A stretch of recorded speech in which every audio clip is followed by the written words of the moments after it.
Hello, MotoAmerica fans. It's time for another episode of Off Track with Carruthers and Bice. You'll laugh, you'll cry, and you may even learn something from this unlikely pair and their special guest. The mic is yours, Paul and Sean. Hello, MotoAmerica fans. Welcome to this latest edition of Off Track with Carruthers and Bice. I am Bice, and I'm joined by our communications manager, Paul Carruthers.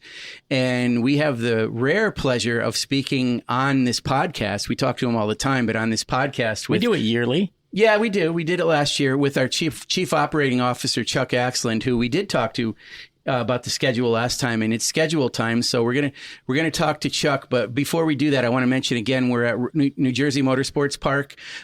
We've kind of put this one in the can, so it's going to run a little bit after our New Jersey Motorsports Park weekend. So we can't really say how everything went or what happened because it's Thursday prior to that. But when this runs, we'll know what happened, and we'll go from there, I guess. Chuck, thanks for joining us. The schedule is something you're kind of working on year round, isn't it? Pretty much so. But don't we get to talk about the weather first? Because every podcast I listen to, you guys Him talk and about Kyle the Wyman. weather. We don't want to talk about it for this one. Yeah. Well, like again, we'll know what it was like, but we're hoping it veers off course. I think it was beautiful. Yeah. It's beautiful. It's beautiful today. Yeah, exactly. But no, I knew you work on it. It's not just something you kind of do around. So it used to be when we would go to, or any racing organization would go to a venue, there was always something that would come out about, okay, we've renewed the contract, or we're going to come back there next year. We don't quite do it that way, but you do talk to these tracks when we're on a race weekend at their event. Is that right? It just depends on the situation. Some of the racetracks we have multi-year agreements with, but certainly juggling the dates and the venues is probably one of the most challenging things I think almost any promoter goes through. Right. It's not easy, especially when you're bringing new tracks in. It's just it's not fun. Right. And I know we can't even talk about it today because it's not even decided yet. But the difficult part, it seems for me now, is like we have so many classes and they're good and they all have popularity, and yet we can't have them all at every race. Yeah, and this was something that really posed a challenge last year for the first time, because we would go to some races and some classes would race one time. We'd bring Junior Cup and Twins out to Laguna Seca, and most of the riders were on the East Coast, bring them all the way out west, and they'd each race once. So, the issue there was they all wanted to race twice. So we tried to accommodate that starting this year. And anybody that raced, with us, we tried to have two opportunities to do that, one on Saturday and one on Sunday. So that does add complications because we have too many classes for the amount of hours in a day. Right. And so we had like a jigsaw puzzle. Yeah. So we had to kind of do some splitting. And, I think in the beginning, not too many people were happy with it. I think Stock 1000 raced 5 events this year, 10 races. But in some aspects, Junior Cup was more or less a East Coast series this year, and we saw the participation grow from 16 to 18 to 30. We've had sometimes. So there's pros and cons to all of it, and it's I don't think we're going to make 100% of the people happy. We just try and do the best we can with what we're given.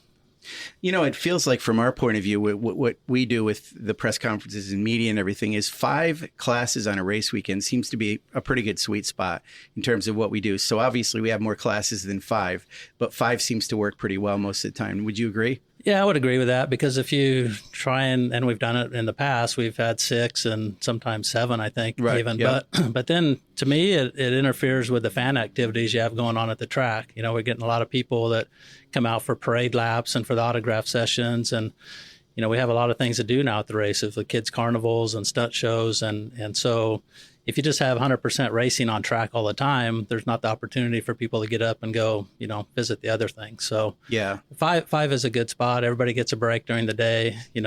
We still have to have enough flexibility in the schedule in case there's red flags or, conditions that delay the program. Man, when the schedule's packed tight and you run into problems, it's an issue for those guys in race control for sure.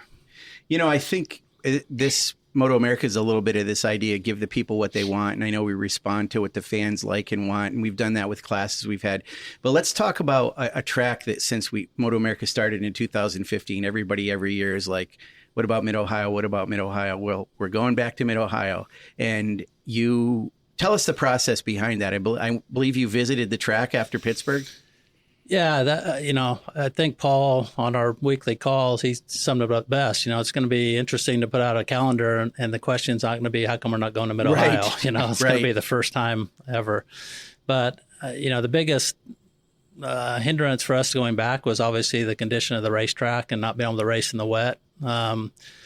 And I kind of got wind at Laguna Seca, Jesse from Disrupt Racing. He had a guy there working with him who's actually an instructor at the school.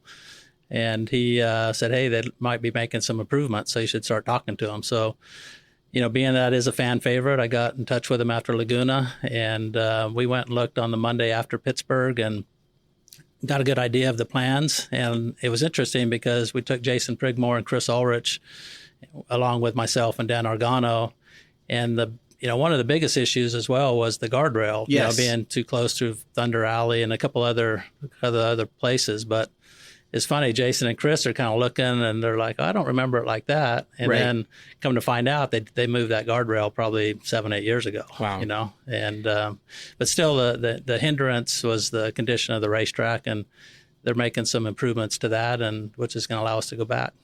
Yeah, it was kind of a bummer in the history of Mid-Ohio, and Paul knows this. There was a time before they repaved it where they had a lot of concrete patches, and those were interesting because there was edging to it. But the riders, it turned out, actually preferred that to this last pave because, as Josh Hayes says, he says it feels like the track is alive when I'm on it. And it's interesting that Paul got a quote from Josh for the press conference because I know Josh likes that track and loves everything about the fans there, but he wasn't a fan of that surface. So we're all obviously all anxious to see what the repave is going to be like.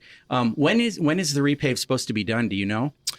I don't know exactly, but it'll be done by the time we get there. Okay. That's all that matters. Yeah, no, exactly. And I mean, we've seen the response already. It's just been like crazy good. Yeah. I mean, if everybody that emails and tells how excited they are actually shows up at the race, we'll be good to go. It's going to be a great event for sure. Yeah. But it's true. I mean, they just, like, the emails are just nonstop. Right. And the response to the press release and all that And stuff. the racetrack had the same comment to me this morning. They're just, the response is great. And I think he showed us some articles from the local press is engaged in it. And so, really looking forward to going back. Yeah, the media in that area really supports that track. I know with IndyCar there, I mean, there's a lot of coverage for that. And I remember in the past, they were pretty good about superbike racing in all our classes. But, and of course, I'm a fan because it's 45 minutes from my house. And Chuck, you didn't know this, but I actually moved to Ohio because of Mid-Ohio. Oh, you did? I took a job with an ad. I did. You learn something every day about this guy. I took a job through a headhunter with an ad agency in Columbus just so I could be near Mid-Ohio because I used to be near Loudon, and I know we're never going to be able to go back there, but I just loved Mid-Ohio so much, and then it went off the schedule, so I'm pretty psyched about it. So I guess the big question is, are you going to stay in your own bed? Well, I could. Yeah. I could. In fact, our group does Airbnbs. I don't know if I have to turn my house into an Airbnb or not, but I don't know how my wife feels about that. But the bigger question is, you're not going to move to the Isle of Man, are you?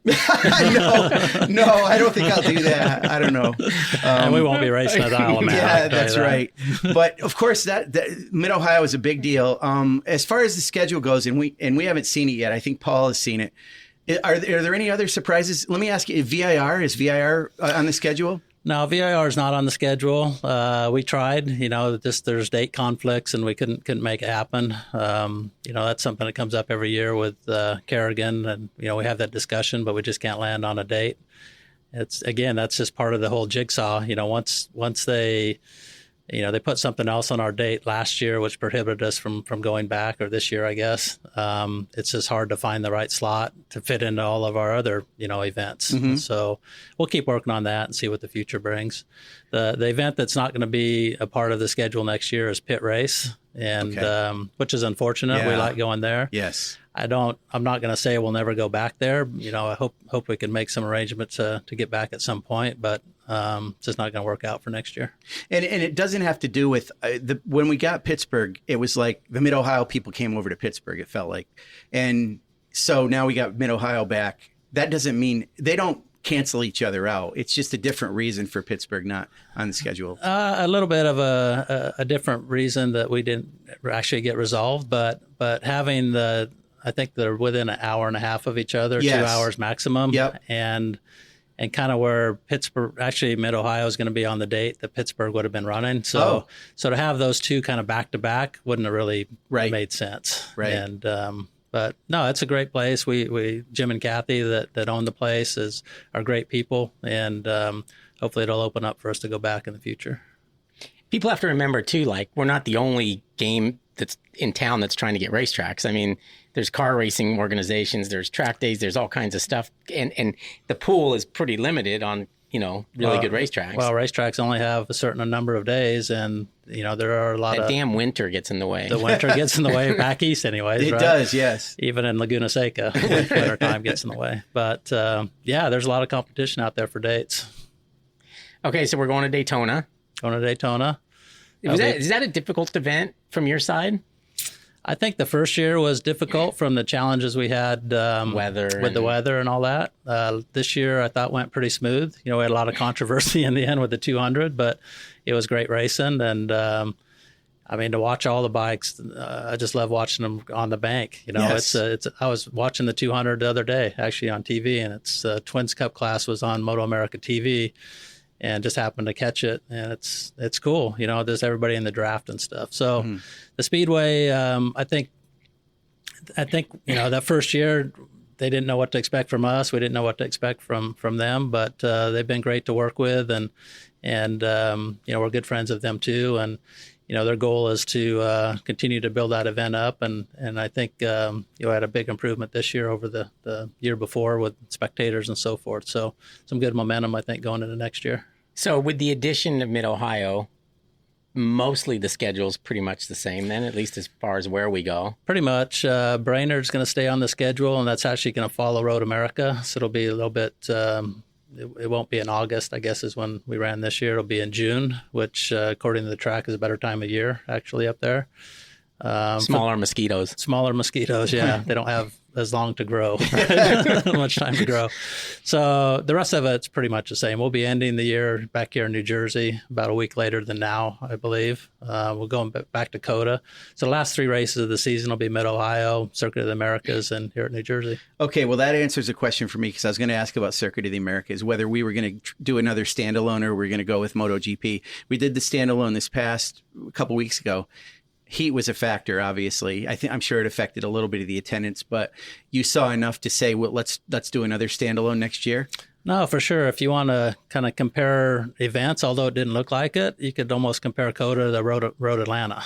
Wow. Road Atlanta is a smaller venue. It looks more crowded, but it was not far off of that. Wow. There were a lot of people up in the suites, and their main parking lot was completely full. Okay. So it was a good event. We had a good vibe, I think, in the paddock with it. DJ and all the different activities going on. So the people at Circuit of the Americas, Bobby Epstein and Reed Atherton and that whole group, I think, were impressed about the show that we brought.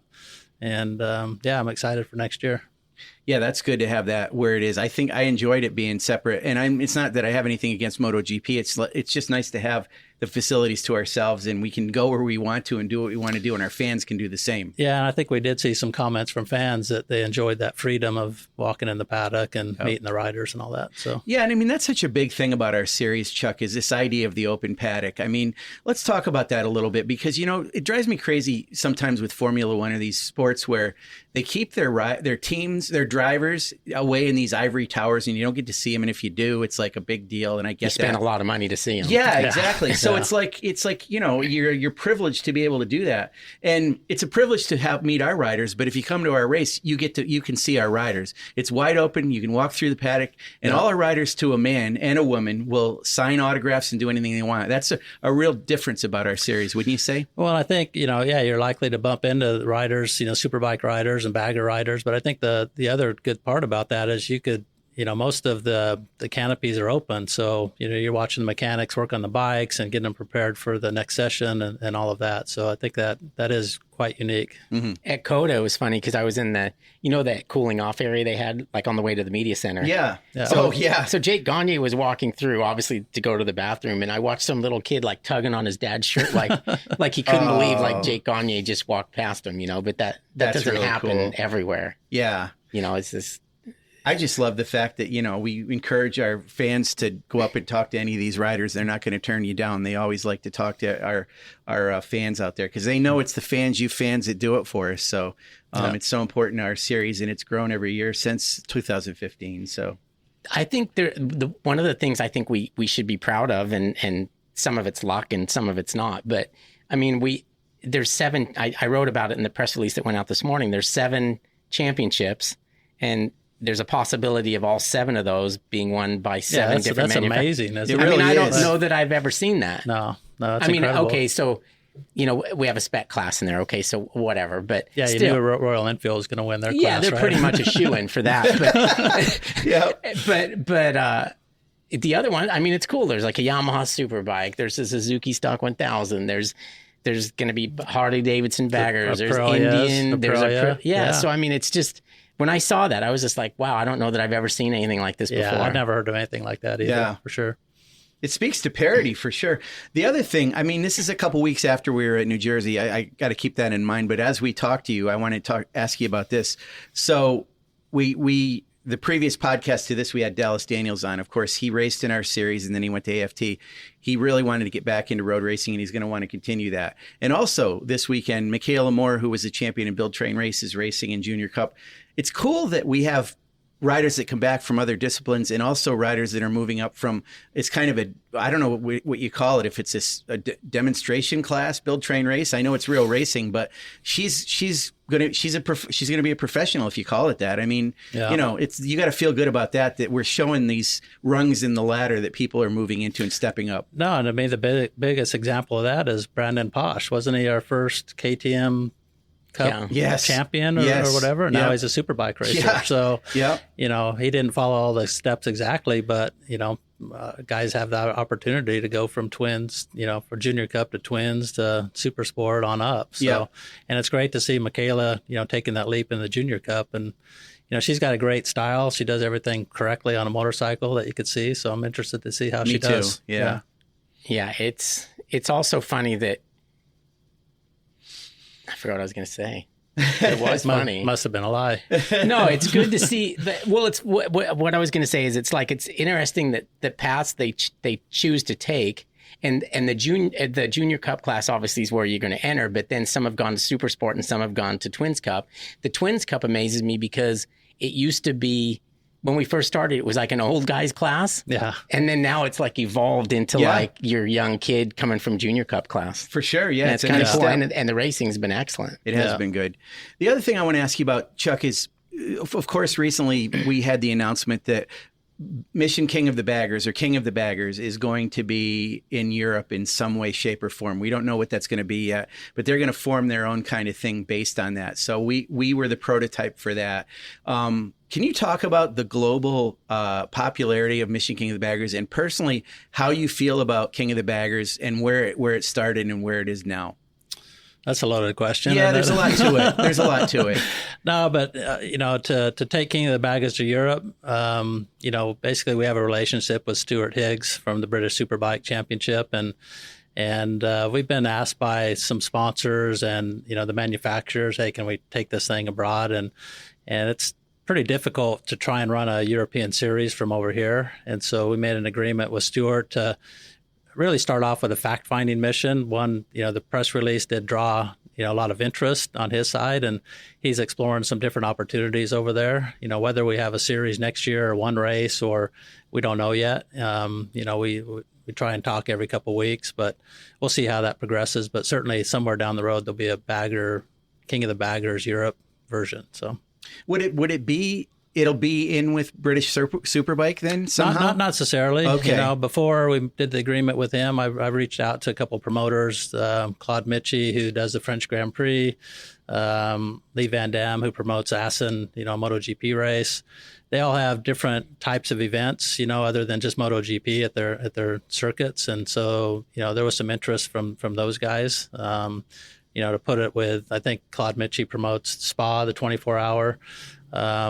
So there's some opportunities for some support races at other places, but I think over there you could have a standalone King of the Baggers hooligans type event in Germany that turn into a big Oktoberfest party type thing, So yeah, and I mean, American V twins are a big deal in Europe, right? I mean, 100%. Yeah, I mean, you talk to Jeremy McWilliams, that wars Harley Davidson, but I mean, Indian's got a big presence over there. It's cool that they really embrace those and know where to motorcycles. race them. Right. Up till now. Yeah. Right, exactly. But back to King of the Baggers in general, from where we started at Laguna Seca to now. I mean, you got to feel pretty good about the fact that we're doing these 2 race rounds, and it's a legitimate championship. The riders that are in it are hugely talented. The development of the bikes is incredible. I mean, give us your assessment so far. It's probably certainly not what we expected at that first race, right? The first round, because it was like, let's try this, and we did it, and it's been a lot of work, to be honest. Those are bikes that aren't race bikes by any means, but they have evolved into race bikes, and credit to both the Harley and Indian engineers.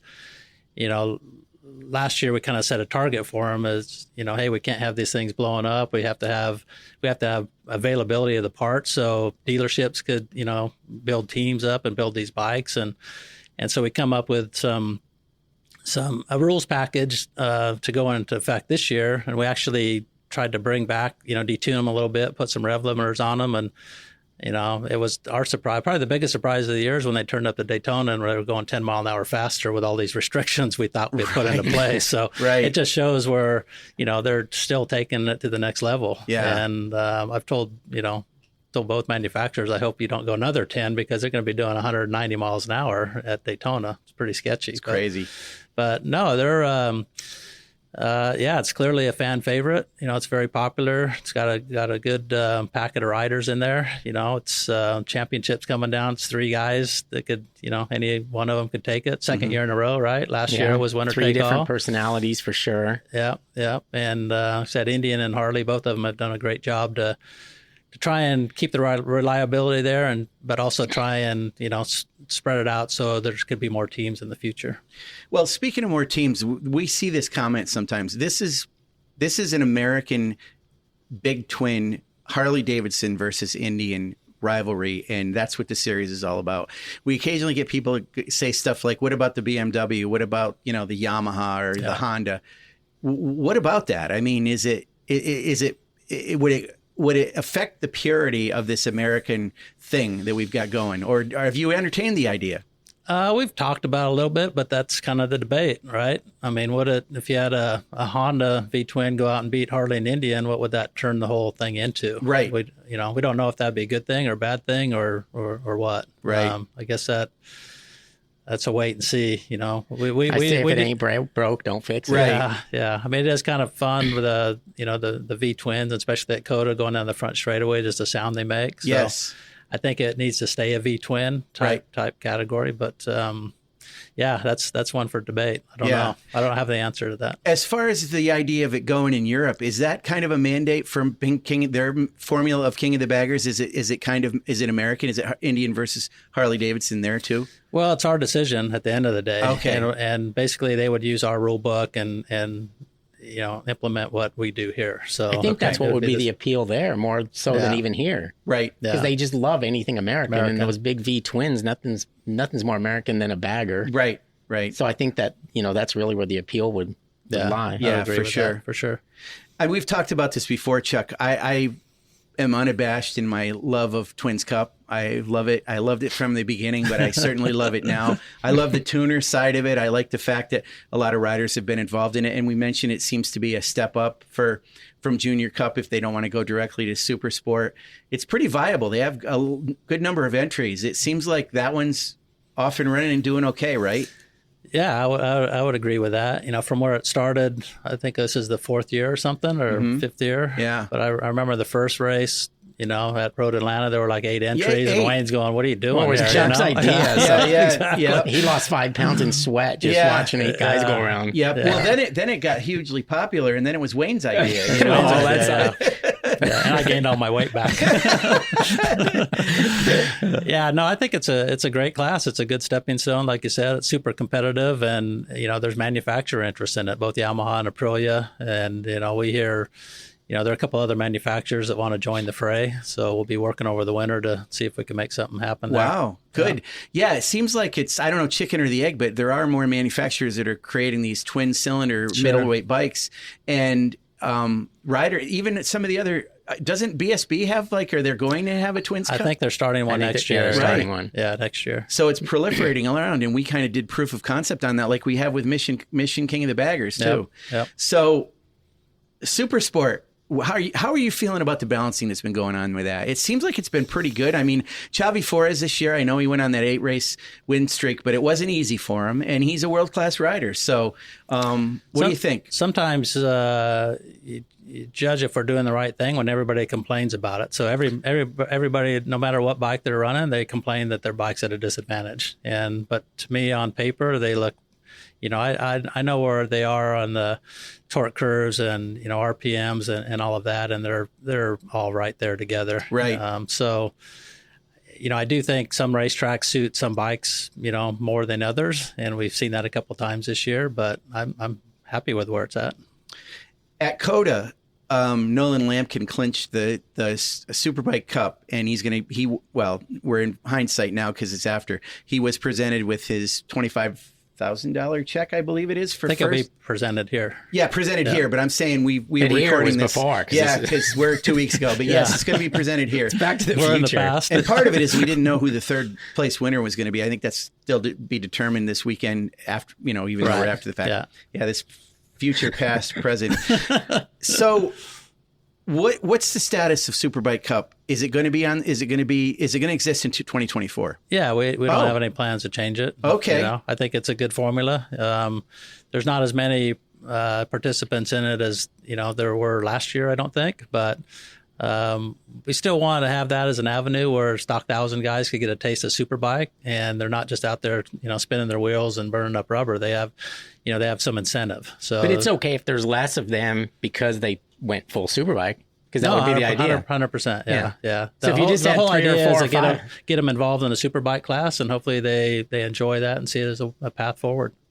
Well, dude, I love you for that, because Superbike Cup, Stock 1000, I think those are great. And you think everything's great? Well, I do, but Stock 1000, our entries have been crazy. And it's I mean, if we had all them in Superbike, I get that. But I mean, Stock 1000 Hyper leader bike is pretty impressive anyway, as it is. So it's a great way for them to understand how to ride that bike and move into Superbike. So I think it's a great step. Yeah, for sure. Yeah.